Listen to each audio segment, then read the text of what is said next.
السلام علیکم ورحمۃ اللہ وبرکاتہ۔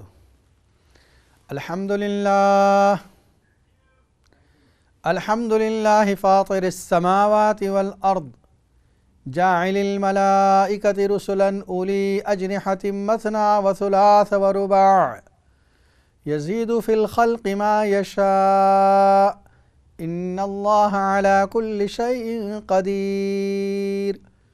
ما يفتح الله للناس من رحمة فلا ممسك لها وما يمسك فلا مرسل له من بعده وهو العزيز الحكيم، والصلاة والسلام على من بعث إلى كافة الناس بشيرا ونذيرا وداعيا إلى الله بإذنه وسراجا منيرا، أما بعد فأعوذ بالله من الشيطان الرجيم، بسم الله الرحمن الرحيم۔ وترى الأرض هامدة فإذا أنزلنا عليها الماء اهتزت وربت وأنبتت من كل زوج بهيج، ذلك بأن الله هو الحق وأن ما يدعون من دونه هو الباطل وأن الله هو العلي الكبير، ذلك بأن الله هو الحق وأن الساعة آتية لا ريب فيها وأن الله يبعث من في القبور، صدق اللہ العظیم۔ ناظرین کرام، اس وقت آپ دیکھ رہے ہیں اقرا ٹی وی پر لائیو Q&A کا پروگرام۔ مفتی محمد اشفاق آپ کی خدمت میں حاضر ہیں، اور جیسا کہ آپ حضرات جانتے ہیں کہ یہ پروگرام پیر سے لے کر جمعہ تک منڈے ٹو فرائیڈے اسی وقت نشر ہوتا ہے۔ پروگرام کی ترتیب یہ ہے کہ شروع میں کسی موضوع پر گفتگو ہوتی ہے، اس کے بعد آپ کے لیے لائیو کالوں کا سلسلہ جاری کیا جاتا ہے، جس میں آپ دینی سوالات کے جوابات اور اپنی پریشانیوں کا حل قرآن و سنت کی روشنی میں معلوم کرتے ہیں۔ سورہ حج ابھی شروع ہوئی ہے گزشتہ کل ہی، جو سورہ انبیاء کے بعد ہے، یعنی برابر 17واں پارہ جو ہے آدھے پارے میں سورہ انبیاء ہے اور اس کے بعد آدھے پارے میں سورہ حج ہے۔ اور یہ کل بات بتائی تھی کہ سورہ حج کی خصوصیت ہے کہ اس میں ہر طرح کی آیتیں ہیں، مکی آیات بھی ہیں، مدنی آیات بھی ہیں، سفر میں نازل ہونے والی آیات بھی ہیں، حضر میں نازل ہونے والی آیات بھی ہیں، جس میں جنگ کی حالت میں نازل ہونے والی آیات بھی ہیں، امن کی حالت میں نازل ہونے والی آیات بھی ہیں۔ یہ سب آیتیں ایک طرح سے ایک ہی صورت کے اندر اللہ نے جمع فرما دی ہیں۔ شروع کی آیت میں اللہ نے اس بات کی تاکید فرمائی، اتقوا ربکم ان زلزلۃ الساعۃ شیء عظیم، بے شک قیامت کا زلزلہ بہت عظیم ہے، اس لیے لوگو تم اپنے رب سے ڈرو۔ پھر دوسری آیت میں اس زلزلے کی تھوڑی صفات ذکر کی، یوم تذہل کل مرضعۃ اما ارضعت، جس دن کے دودھ پلانے والی اپنے بچے کو دودھ پلانا چھوڑ دے گی، بھول جائے گی، غفلت کرے گی، اور حاملہ عورت اپنے بچے کو جن دے گی۔ اس گھبراہٹ اور بے چینی کی وجہ سے لوگ ایسے محسوس ہوں گے جیسے وہ نشے میں ہیں، حالانکہ وہ نشے میں نہیں ہوں گے، لیکن اللہ کا عذاب سخت ہے۔ اس کے بعد پھر یہ بتایا کہ لوگوں جن کو اس بارے میں شک ہے کیا دوبارہ زندہ ہونا ہے، اس بارے میں شک کیوں ہیں؟ دیکھیں، ہم نے تم کو پیدا کیا نطفہ سے، علاقہ بنایا، علاقہ سے مضغہ، مضغہ سے مخلقہ، غیر مخلقہ۔ یہ جو انسان کا جو ترتیب ہے پیدا ہونے سے لے کر موت تک، اس کو ذکر کیا، کس طرح ایک نطفے سے ہم نے اس کو وجود بخشا، اور پھر بڑے ہونے کے بعد جب طاقتیں کامل و مکمل ہو گئیں، پھر آہستہ آہستہ بڑھاپے کی وجہ سے طاقتیں کمزور ہو گئیں، اور ایک وقت ایسا آیا من بعد ارذل العمر، اس عمر کو پہنچ گیا جس میں بھولنے لگا، لکئی لا یعلم بعد علم شیئا۔ جن طاقتوں پر آدمی کو بڑا اعتماد ہے وہی طاقتیں سب سے پہلے جاتی ہیں۔ آنکھوں پر، میں نے آنکھوں سے دیکھا ہے، آنکھوں پر بڑا اعتماد ہوتا ہے، سب سے پہلے بینائی کمزور ہوتی ہے، کانوں سے سنی ہوئی بات پر اعتماد زیادہ ہے، کانوں کی سماعت کمزور ہوتی ہے، سمجھداری کم ہو جاتی ہے، چیزوں کو بھولنے لگ جاتا ہے، وہ حافظہ، وہ میموری جس پر اس کو ناز تھا، وہ میموری کم ہو جاتی ہے۔ ایک دوسری مثال اللہ دے رہے ہیں۔ دیکھیے اللہ تعالیٰ نے قرآن مجید میں ایسی مثالیں دی ہیں جس کو ہر آدمی سمجھ سکتا ہے، دیکھ سکتا ہے۔ کیا مثال دی؟ فرمایا وَتَرَى الْأَرْضَ حَامِدَةً فَإِذَا أَنزَلْنَا عَلَيْهَا الْمَاءَ اهْتَزَّتْ وَرَبَتْ وَأَنبَتَتْ مِن كُلِّ زَوْجٍ بَهِيجٍ۔ زمین خشک تھی، بالکل سوکھی زمین، اور زیادہ جب خشک ہو جاتی ہے پھٹنے لگتی ہے زمین۔ اللہ کی طرف سے بارش نازل ہوئی، علیہ الماء اہتزت وربت۔ اس پانی میں کیا خصوصیت ہے، کیا رحمت ہے، کیا اثر ہے کہ زمین گیلی ہوئی، تر ہو گئی، بھیگ گئی، اور اس کے بعد اس میں سے گھاس نکل آئی۔ وہی زمین جو کل تک خشک میدان، چٹیل میدان تھا، آج ہرا بھرا گھاس نظر آ رہا ہے۔ کچھ ہی دنوں میں اس کی حالت بدل گئی، اب آنکھوں کو اچھی لگنے لگی۔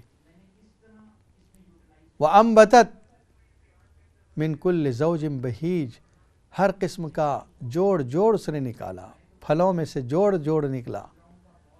ہر چیز میں اللہ نے جوڑ بنایا ہے۔ سبحان الذی خلق الازواج کلھا مما تنبت الارض ومن انفسهم ومما لا يعلمون۔ سورہ یاسین کی آیت ہے، پاک ہے وہ ذات جس نے ہر چیز میں جوڑ بنایا، مرد اور عورت، اسی طرح میل فیمیل، اسی طرح نیگیٹو پازیٹیو، اسی طرح ٹھنڈا گرم، ہر چیز میں جوڑ بنایا۔ یہ اللہ کی قدرت ہے۔ حتیٰ کہ پودوں کے اندر، پلانٹس کے اندر بھی جوڑ ہے، اس میں بھی میل فیمیل ہے۔ اور یہ اللہ کی قدرت 1400 سال پہلے قرآن مجید میں فرما دیا۔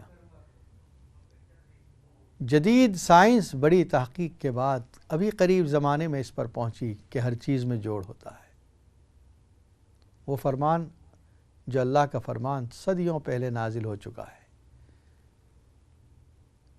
اللہ تعالیٰ نے ہر چیز میں رونق بنا دی، اس پانی کے ذریعے رونقیں آ گئی، تر و تازگی آ گئی زمین میں۔ ذالک بأن اللہ هو الحق، یہ اس وجہ سے کہ بے شک اللہ وہ حق ہے، جو وہ کہتا ہے وہ بھی حق ہے۔ وَأَنَّ السَّاعَةَ آتِيَةٌ لَا رَيْبَ فِيهَا، اور بے شک قیامت آنے والی ہے، اس میں کوئی شک نہیں۔ وَأَنَّ اللَّهَ يَبْعَثُ مَن فِي الْقُبُورِ، اللہ دوبارہ زندہ کرے گا ان لوگوں کو جو قبروں میں سوئے ہوئے ہیں۔ یعنی وہ ذات جو انسان کو نطفے سے لے کر مکمل انسان بناتی ہے، طاقتور جوان بناتی ہے، وہ ذات جو انسانوں کو طاقت دیتی بھی ہے، طاقت لیتی بھی ہے، کمزور بھی انسان ہو جاتا ہے، وہ ذات جو مردہ زمین کو زندگی بخشتی ہے، وہ ذات جو مردہ زمین کے اندر تر و تازگی لے آتی ہے، وہی ذات مرنے کے بعد انسان کو دوبارہ کرنے پر قادر ہے۔ دیکھیے شروع میں بھی اس قیامت کا تذکرہ، پھر یہاں پر قیامت کا ذکر۔ وَأَنَّ السَّاعَةَ آتِيَةٌ لَا رَيْبَ فِيهَا، اس کے آنے میں کوئی شک نہیں۔ وَأَنَّ اللَّهَ يَبْعَثُ مَن فِي الْقُبُورِ وَمِنَ النَّاسِ مَن يُجَادِلُ فِي اللَّهِ بِغَيْرِ عِلْمٍ وَلَا هُدًى وَلَا كِتَابٍ مُنِيرٍ، لوگوں میں سے بعض وہ لوگ ہیں جو اللہ کے بارے میں آپ سے جھگڑتے ہیں، آرگیومنٹ کرتے ہیں۔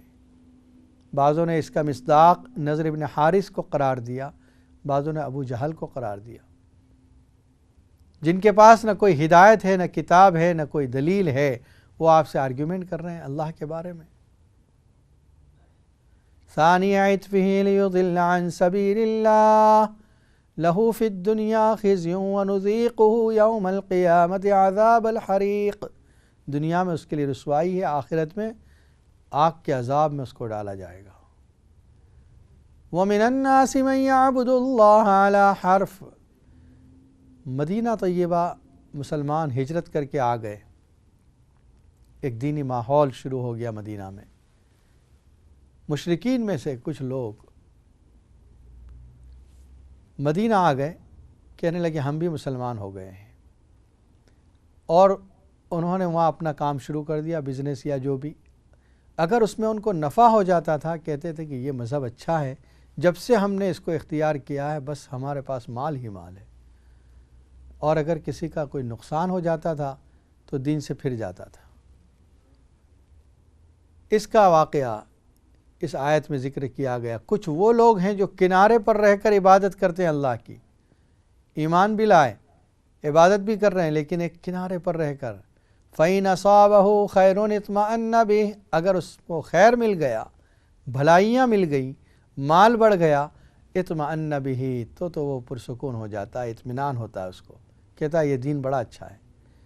وَإِنْ أَصَابَتْهُ فِتْنَةٌ انقلب عَلَى وَجْهِهِ، اور اگر اس کو کوئی آزمائش پہنچ گئی اللہ کی طرف سے، اس لیے کہ ضروری تو نہیں کہ ہر بزنس میں کامیابی ہی ملے، آزمائش آ گئی، نقصان ہو گیا، انقلب علی وجہی، پھر منہ کے بل پھر گیا۔ خسر الدنیا والآخرہ ذالک هو الخسران المبین، دنیا بھی اس کے نقصان میں گئی، آخرت بھی نقصان میں، یعنی مالی اعتبار سے تو اس کا نقصان ہوا ہی، آخرت کے اعتبار سے بھی اس نے اپنا نقصان کر لیا۔ یدعو من دون اللہ ما لا یضرہ وما لا ينفعہ، اللہ کے علاوہ ایسی چیزوں کو پکارتے ہیں، ان کی پوجا کرتے ہیں جو نہ نفع دے سکتی ہے نہ نقصان۔ ذالک هو الضلال البعید، یہ بڑی دور کی گمراہی ہے۔ یدعو لمن ضرہ اقرب من نفعہ لبئس المولا ولبئس العشیر، ایسی چیزوں کو پکارتے ہیں جن کا نقصان زیادہ قریب ہے بنسبت نفع کے، یعنی وہ نفع دینے پر تو قادر نہیں ہے، ہاں نقصان ہو سکتا ہے ان کی وجہ سے۔ کیسا خادم ہے، کیسا غلام ہے، کیسا دوست ہے، یعنی جس کی پوجا کی جا رہی ہے وہ بھی کمزور ہے، یہ بھی کمزور ہے۔ اس کے برخلاف ان الذین آمنوا وعملوا الصالحات جنات تجری من تحتها الانہار، بے شک وہ لوگ جو ایمان لائے، نیک اعمال کرتے رہے، ان کے لیے ایسے باغات ہوں گے جن کے نیچے سے نہریں جاری ہوں گی۔ ان اللہ یفعل ما یرید، اللہ تعالیٰ وہ کام کرتا ہے جو اللہ ارادہ کرتا ہے، اللہ کے ارادے کو روکنے والی کوئی ذات نہیں۔ فعال لما یرید، سورہ ہود کے الفاظ ہیں ان ربک فعال لما یرید، بے شک آپ کا رب اچھی طرح یا بہت زیادہ کرنے والا ہے وہ کام جو وہ چاہتا ہے، اللہ کا ارادہ۔ من کان یظن ان لن ینصرہ اللہ فی الدنیا والآخرہ فلیمدد بسبب الی السماء ثم لیقطع فلینظر هل یذہبن کیدہ ما یغیظ، جن کا یہ خیال ہے کہ محمد عربی صلی اللہ علیہ وسلم پر جو وحی آتی ہے اس کا سلسلہ ختم ہو جانا چاہیے، بند ہو جانا چاہیے، تو اگر یہ کر سکتا ہے تو اوپر چڑھ کے کر دے، جہاں سے وحی آ رہی ہے اللہ کی طرف سے وہاں سے کچھ ڈسکنیکٹ کر دے اگر یہ کر سکتا ہے تو، لیکن یہ کسی کے اختیار میں نہیں، یہ اللہ کا انتخاب ہے۔ انبیاء کرام اللہ کا انتخاب ہوتے ہیں، کوئی اپنی عبادت اور محنت اور ریاضت سے نبی نہیں بنتا، نبی تو اللہ کی چوائس ہے۔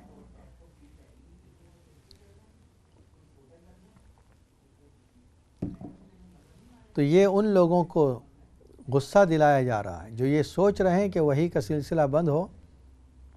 اللہ فرماتے ہیں اگر تم سے ہو سکے فَلْيَمْدُدْ بِسَبَبٍ إِلَى السَّمَاءِ، رسی لے کے اوپر چڑھ جاؤ اور وہاں سے وحی کا سلسلہ ختم کر دو۔ دوسری ایک تفسیر کے مطابق جو شخص یہ چاہتا ہے، جو غصے میں ہے کہ وحی کا سلسلہ ختم ہو جائے، اپنے گھر کی چھت پر چڑھ جائے، رسی باندھ کر اپنے آپ کو ختم کر دے، وحی کا سلسلہ ختم ہونے والا نہیں، یعنی خودکشی کر کے مر جائے لیکن وحی کا سلسلہ ختم نہیں ہوگا۔ فَلْيُذْهِبْ غَيْظَهُ، چاہیے کہ اپنی تدبیریں کر لے لیکن اللہ یہ وحی کا سلسلہ بند نہیں کرے گا۔ وَكَذَلِكَ أَنزَلْنَاهُ آيَاتٍ بَيِّنَاتٍ، اسی طرح ہم نے نازل فرمائی آیات بینات، کھلی نشانیاں۔ وَأَنَّ اللَّهَ يَهْدِي مَن يُرِيدُ، اللہ جسے چاہتے ہیں ہدایت دیتے ہیں۔ اس کے بعد اللہ تعالیٰ نے فرمایا بے شک وہ لوگ جو ایمان لائے، وہ لوگ جنہوں نے یہودیت سے توبہ کر لی، وہ لوگ جنہوں نے نصرانیت سے توبہ کر لی، جنہوں نے دین اسلام کو اختیار کر لیا، اور وہ لوگ جو اب بھی یہودیت پر قائم ہیں، کچھ نصارہ اب بھی نصرانیت پر باقی ہیں، مجوس ہیں، کچھ ایسے ہیں جو مشرک ہیں، ان اللہ یفصل بینہم یوم القیامہ، ان سب کے درمیان اللہ فیصلہ کرے گا قیامت کے دن۔ اللہ تعالیٰ ہر چیز پر جاننے والا ہے، ہر چیز کا گواہ ہے اللہ تعالیٰ۔ اور اگر یہ ایمان نہیں لاتے، ان کو سوچنا چاہیے کہ انسانی نہیں، ہر چیز اللہ کے آگے سجدہ ریز ہے۔ زمین اللہ کے آگے، آسمان، جو کچھ آسمان و زمین کے اندر ہے، سورج ہے، چاند ہے، درخت ہیں، جانور ہیں، سب کے سب اللہ کے آگے سجدہ ریز ہوتے ہیں۔ جس کو اللہ ذلیل کر دے اس کو کوئی عزت دینے والا نہیں۔ یہ مضمون اس آیت میں ہے جس میں سجدے کی آیت ہے۔ اس کے بعد اللہ تعالیٰ فرماتے ہیں یہ جو آیت سجدہ گزری ہے، یہی آیت سجدہ ہے جہاں پر امام ابو حنیفہ رحمۃ اللہ علیہ فرماتے ہیں یہ سجدہ ہے۔ جو آیت آخر میں آئے گی سورہ حج کے، وہاں پر امام ابو حنیفہ رحمۃ اللہ علیہ کے نزدیک سجدہ نہیں۔ امام شافعی رحمۃ اللہ علیہ وہاں سجدہ کرتے ہیں۔ پھر بھی احتیاط اس میں ہے کہ ائمہ کرام جو امام نماز پڑھاتے ہیں، ان کو چاہیے کہ مقتدیوں کی رعایت کرتے ہوئے، ہو سکتا ہے ان میں کوئی شافعی بھی ہو، مقتدیوں کی رعایت کرتے ہوئے کم از کم جو سورہ حج کی آخری آیت پہ سجدہ ہے وہاں پر رکوع کر دیا کریں، تاکہ ہمارا تو رکوع ختم ہو اور اس کے بعد جو سجدہ آ رہا ہے ان کی نیت سجدے کی ہو تو سجدہ بھی ادا ہو جائے گا۔ یہ دو گروہ، دو جماعتیں ہیں، اختصموا فی ربہم۔ ایک جماعت مشرکین کی جماعت ہے جو یہ دعویٰ کر رہی ہے کہ ایک سے زیادہ خدا ہیں، اور ایک جماعت مؤمنین کی جماعت ہے جو اللہ کی توحید کا دعویٰ کر رہی ہے۔ فالذین کفروا قطعت لهم ثیاب من نار، جنہوں نے کفر کیا ان کے لیے آگ کے کپڑے تیار کیے جا رہے ہیں۔ یصب من فوق رؤوسہم الحمیم، ان کے سروں پر کھولتا ہوا پانی ڈالا جائے گا۔ یصہر بہ ما فی بطونہم والجلود، اس پانی کی گرمی کی شدت کا یہ عالم ہوگا، اتنا گرم ہوگا کہ جو ان کے پیٹوں میں وہ بھی نکل جائے گا، جو ان کی اسکین ہے چمڑی وہ بھی نکل جائے گی۔ وَلَهُم مَّقَامِعُ مِنْ حَدِيدٍ، اور لوہے کے گرز ہوں گے مارنے کے لیے۔ كُلَّمَا أَرَادُوا أَن يَخْرُجُوا مِنْهَا أُعِيدُوا فِيهَا وَذُوقُوا عَذَابَ الْحَرِيقِ، جب نکلنا چاہیں گے جہنم سے ان کو اسی ڈنڈے سے، لوہے سے مارا جائے گا، واپس ان کو جہنم میں دھکیل دیا جائے گا اور کہا جائے گا چکھو جہنم میں جلنے کے عذاب کو۔ جہنم کا ذکر آیا، جہنم کے عذاب کا ذکر آیا، فوراً اللہ تعالیٰ ایمان والوں کا ذکر فرماتے، ان الذین آمنوا وعملوا الصالحات، بے شک وہ لوگ جنہوں نے ایمان اختیار کیا، ایمان قبول کیا اور نیک اعمال بھی کرتے رہے، لہم جنات تجری من تحتها الانہار خالدین فیہا، ان کے لیے ایسے باغات ہیں جس کے نیچے سے نہریں جاری ہوگی، اور ان کو ایسے کپڑے پہنائے جائیں گے جو سونے کے، ریشم کے کپڑے ہوں گے، وَلُؤْلُؤًا، اور موتی پہنائے جائیں گے، وَلِبَاسُهُمْ فِيهَا حَرِيرٌ، اور جنت میں ان کے لباس ریشم کے ہوں گے۔ دنیا میں سلک حرام ہے مردوں کے لیے، عورتوں کے لیے حلال ہے، آخرت میں جنت کے اندر سلک بھی جائز ہو جائے گا۔ دنیا کے اندر مردوں پر سونا کا کوئی بھی زیور، کوئی بھی چیز استعمال نہیں کر سکتے، آخرت میں یہ بھی جائز ہو جائے گی۔ ایک موقع پر نبی صلی اللہ علیہ وسلم یہ دونوں چیزیں ہاتھ میں لے کر نکلے، ایک ہاتھ میں سونا تھا، ایک ہاتھ میں ریشم تھا، فرمایا ہذان محرمان علی ذکور امتی، یہ حرام ہے میری امت کے مردوں پر۔ ان کے لیے جائز نہیں۔ اور ایک موقع پر حضرت علی رضی اللہ تعالیٰ عنہ فرماتے ہیں، حضرت عمر رضی اللہ تعالیٰ عنہ فرماتے ہیں کہ نبی صلی اللہ علیہ وسلم اور ہم لوگ جمعہ پڑھ کے نکلے ہی تھے، دروازے پر چیزیں بیچنے والے دکان لگائے ہوئے تھے، اس میں ریشم کا ایک بہترین جوڑا تھا۔ میں نے کہا یا رسول اللہ صلی اللہ علیہ وسلم، یہ بہترین جبہ ہے، آپ لے لیجئے، جب کبھی مہمان آتے ہیں، کوئی گیسٹ آتے ہیں، ڈیلیگیشن آتے ہیں باہر سے، اس وقت آپ پہنا کیجئے خاص موقعوں پر۔ آپ نے فرمایا انما یلبس من لا خلاق لہ فی الآخرہ، یہ تو وہ پہنتے ہیں جن کا آخرت میں کوئی حصہ نہیں، یعنی دنیا میں یہ ہمارے لیے جائز نہیں، اور جو پہن رہا اس کو آخرت میں نہیں ملے گا۔ کچھ ہی دن گزرے تھے، کسی جگہ سے کچھ مال غنیمت میں ریشم کے جوڑے بھی آئے، آپ صلی اللہ علیہ وسلم نے ان میں سے ایک جوڑا حضرت عمر کو بھیجا۔ دیکھیے کچھ دن پہلے یہ بات کہی تھی آپ نے، حضرت عمر رضی اللہ تعالیٰ عنہ کو جب یہ جوڑا پہنچا رونے لگے، اور نبی اکرم صلی اللہ علیہ وسلم کے پاس حاضر ہوئے، کہا یا رسول اللہ صلی اللہ علیہ وسلم، یہ آپ نے بھیجا ہے، اور کچھ دنوں پہلے آپ نے یہ بات کہی تھی کہ ریشم تو وہ پہنتا ہے جس کا آخرت میں کوئی حصہ نہ ہو، مطلب یہ کہ میرا آخرت میں کوئی حصہ نہیں۔ آپ نے فرمایا میں نے تمہارے لیے نہیں بھیجا کہ تم پہن لو، بلکہ اس سے نفع اٹھانے کے لیے بھیجا ہے، یعنی اس سے بیچ کر کچھ قیمت حاصل کر لو، فائدہ ہو جائے گا، یا کسی کو دے دو۔ تو انہوں نے اپنا ایک بھائی تھا جو ابھی تک اسلام نہیں لایا تھا مکہ میں، اس کو دے دیا ہدیے کے طور پر۔ تو ریشم اور سونا، سونے کا بھی کوئی زیور، کوئی چیز، کوئی انگوٹھی مرد نہیں پہن سکتا، اور ایک بات یاد رکھیں، جس طرح مرد نہیں پہن سکتا، چھوٹے بچے جو لڑکے ہوں ان کو بھی نہیں پہنایا جا سکتا۔ بعض گھروں کے اندر ماں باپ اس معاملے میں غفلت برتتے ہیں، چھوٹا لڑکا ہے، چھوٹا بچہ ہے، اس کے ہاتھ میں چاندی کا کوئی زیور پہنا دیا، پیر کے اندر کوئی کڑا جیسا پہنا دیا چاندی کا، یہ جائز نہیں ہے۔ بعض بچوں کو انگوٹھیاں پہنائی جاتی ہیں، چھوٹے بچے جب ہوتے ہیں تو چاندی کی، سونے کی، وہ لڑکے ہیں ان کے لیے جس طرح مردوں پر حرام ہے لڑکوں پر بھی حرام ہے۔ اب وہ تو چھوٹے ہیں، ان کو گناہ نہیں ہوگا، گناہ ان کو ہوگا جو پہنا رہے ہیں۔ تو اس بات کا خیال رکھیں۔ اسی طرح ریشم جس طرح مردوں پر حرام ہے لڑکوں پر بھی حرام ہے، چاہے چھوٹے بچے ہوں، ریشم کی کوئی چیز، ریشم کے کوئی کپڑے ان کے استعمال میں نہ ہوں۔ وَلِبَاسُهُمْ فِيهَا حَرِيرٌ وَهُدُوا إِلَى الطَّيِّبِ مِنَ الْقَوْلِ وَهُدُوا إِلَى صِرَاطِ الْحَمِيدِ، اللہ تعالیٰ ان کو پاکیزہ قول کی ہدایت دے گا، یعنی ان کی زبان سے اچھی باتیں نکلے گی۔ إِلَّا قِيلًا سَلَامًا سَلَامًا، ہر زبان سے سلام سلام ہی کا لفظ نکلے گا۔ إِنَّ الَّذِينَ كَفَرُوا وَيَصُدُّونَ عَن سَبِيلِ اللَّهِ وَالْمَسْجِدِ الْحَرَامِ الَّذِي جَعَلْنَاهُ لِلنَّاسِ، جنہوں نے کفر کیا ہے، لوگوں کو اللہ کے راستے سے روکتے ہیں، مسجد حرام سے روکتے ہیں۔ مشرکین نے نبی صلی اللہ علیہ وسلم کو حدیبیہ میں روک دیا، عمرے کے لیے آپ آ رہے تھے، داخل نہیں ہونے دیا۔ تو یہ وہ لوگ مراد ہیں جو عبادت کرنے والے لوگوں کو مسجد سے روکتے ہیں۔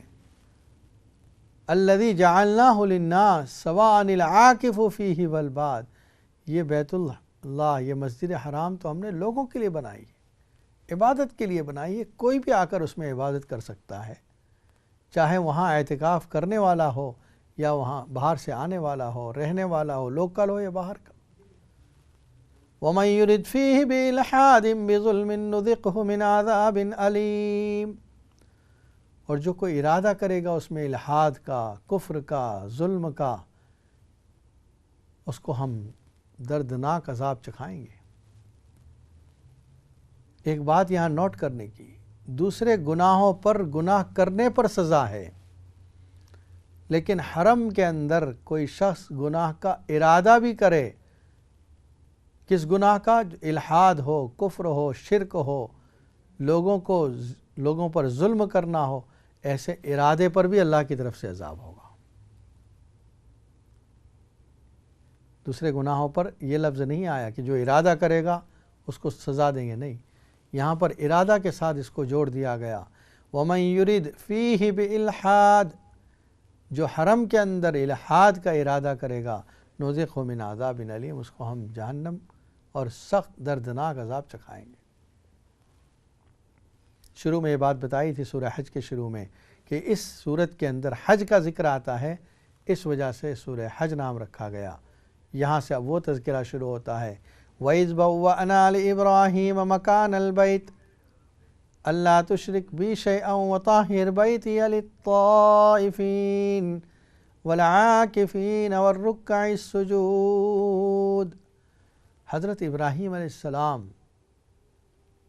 ہماری امت ملت ابراہیمی کہا جاتا ہے، دونوں طریقے سے جڑی ہوئی ہے ابراہیم علیہ السلام سے۔